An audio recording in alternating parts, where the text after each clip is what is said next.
Hi, and welcome to the video for Note 8. The assignment for the homework on Note 8 is going to be to create a logo.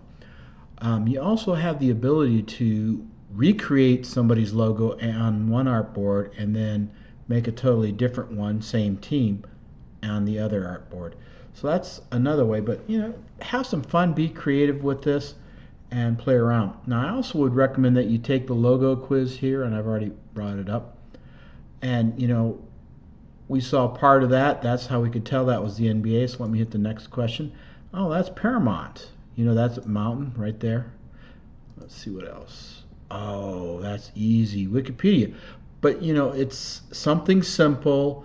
It shows the world. It shows different languages, and it shows different scientific symbols. So it's very memorable. And we've got some rules for that. Now, if you notice down here, there's another quiz that you can actually take. Oops, sorry, Wikipedia. Golden Arches, McDonald's. Oh, the Nike Swish. Twitter. And I think that's Hello Kitty, but I'm not 100% sure. So obviously I'm not the target audience, or I would know that. So let's close that down, close that down. So what we're going to do is we're going to be, when we're designing our logo, it's got to be simple. People tend to make it too complex. It's got to be memorable.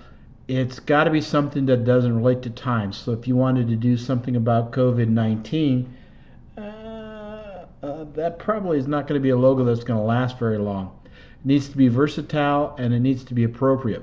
Now, you would be amazed at some of the logos that I've seen. Like the Phoenix Suns had one where they had their sun logo with it looked like an S crossed through the actual basketball. I mean, it was really a horrid design. I mean, I just had a cow when I saw that.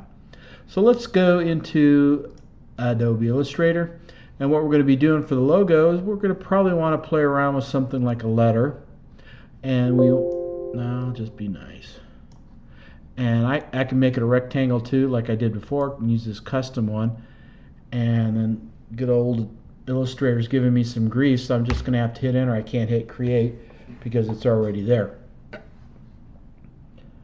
Now, one artboard, I can just add another artboard, so I have two. And then I'll just jump back to number one.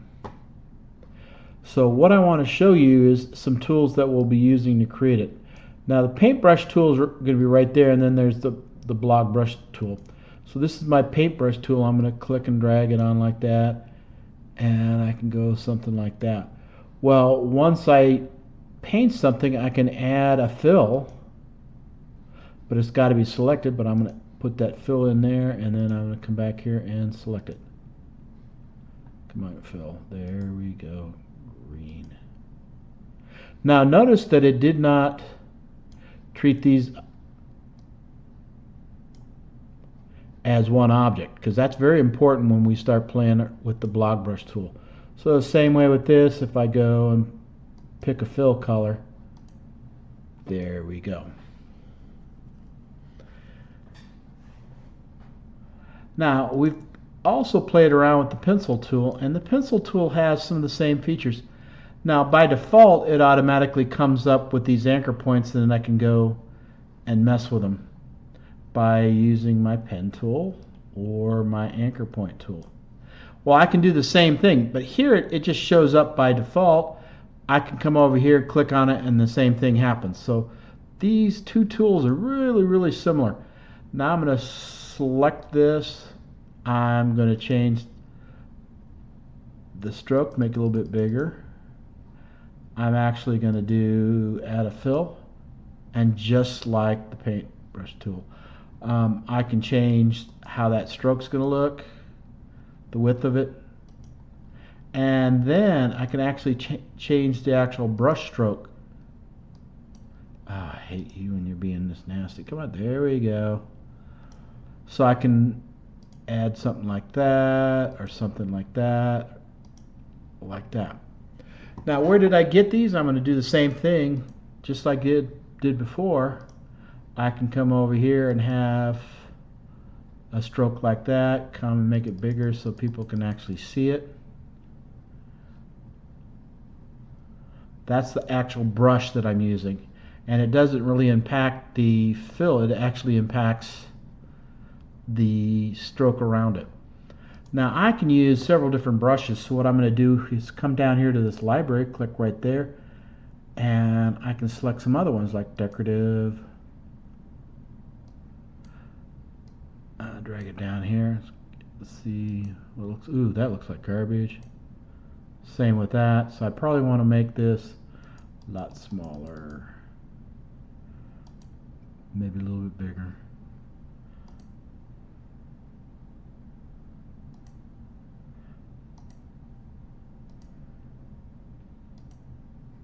Just all different types of brushes. Ooh.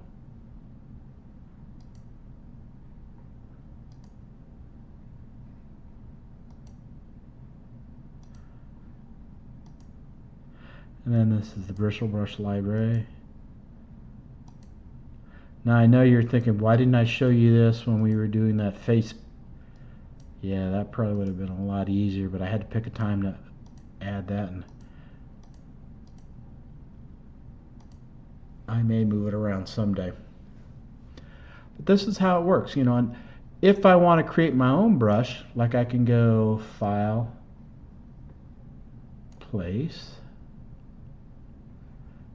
and I'm going to place Mickey Mouse, just like that. Now it's linked. In order for it to convert into a brush, I've got to embed it. I forgot to do that when I was practicing and it didn't quite work. And then what I'm going to do next is I'm going to come up here to my brushes. I'm going to click right there and go New Brush. And then I got to determine what kind of brush. Well, it's really not a calligraphy brush. Could be kind of a scatter brush, which is I had earlier. Or it could be an art brush. So I'm going to do an art brush for now. I can change the direction of what I'm painting. I'm going to go that way. And then I can give it a name. Mouse. And there's my... Ooh! Kind of a distorted mouse.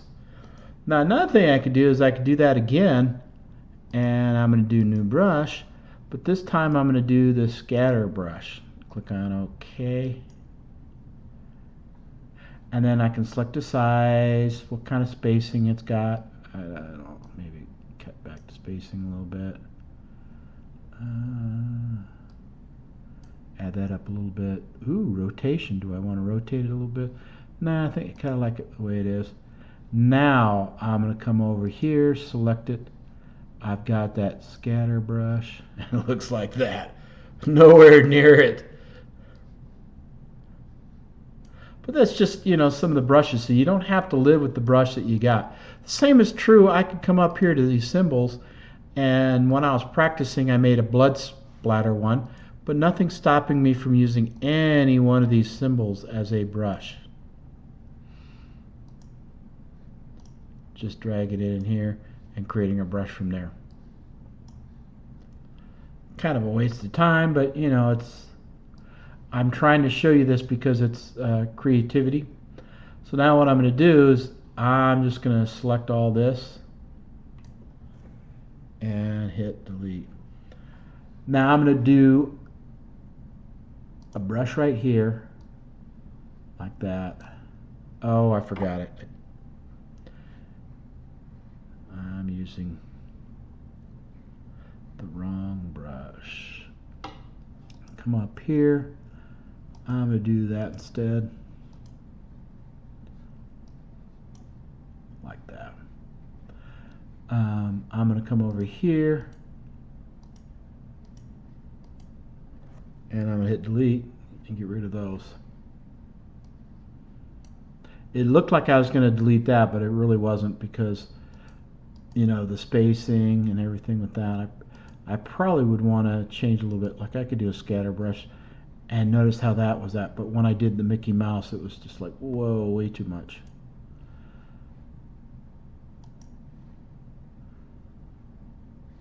So there's my brush. And it plays with the stroke.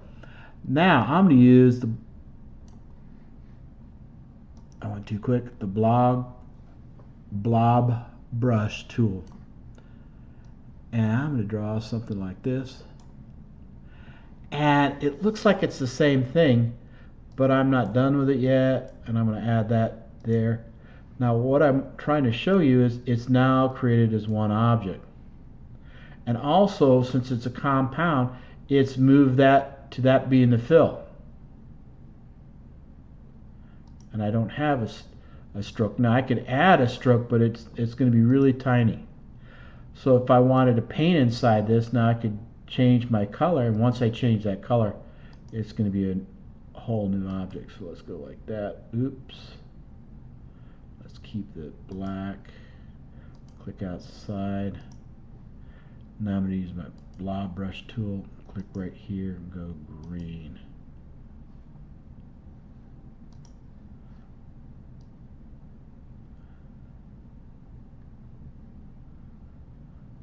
There we go. That, let go.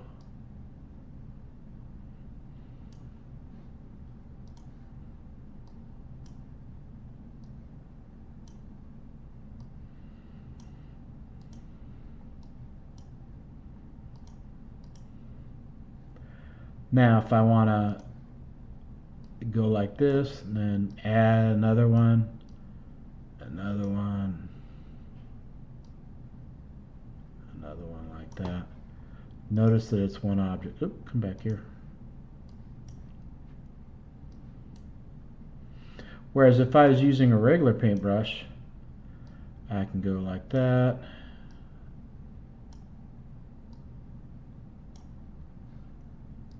And I've got 3 separate objects. So that's the difference between the blob brush tool and the regular paintbrush tool.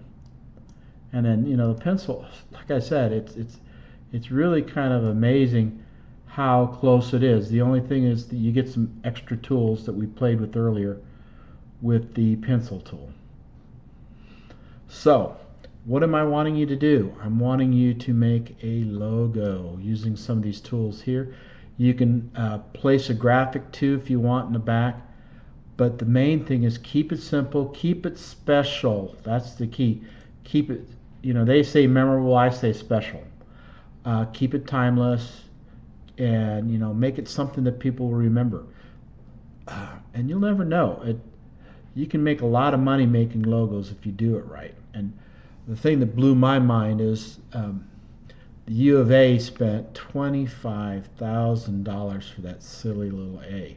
And I think the A stinks, to be honest with you. Whereas I like the ASU logo a little bit, but then again, I'm from ASU, so I'm a little biased on that. NAU, the lumberjack, really cool. Well, if you wanted to, you could use PV's logo, which, you know, a lot of people don't understand what that's all about. Let me go to PV's home. That's right there. That's supposed to symbolize the mountain, and that's supposed to symbolize one of our spires that we have in the middle of campus. And then if you compare that to our Paradise Valley Pumas, the baseball team or the soccer team, they have different logos for each one of those sports. And, you know, feel free to redesign this logo. And you never know, maybe we'll change it to your logo. If you do, then boom, man, you've got some really good stuff. But remember, you've got all these different brushes, all these different shapes to play with. You've got library after library after library. You can actually go out and get free brushes, or you can actually buy them from Adobe. The free brushes aren't too bad. You know, I've used a couple of them. I found some skull ones that were really cool that made great little icons for Halloween. So these are the things that I want you to do. You can use symbols also to help you with that. But make it simple, make it special, make it memorable, utilizing these tools to create what you want. So I look forward to seeing your logo assignment.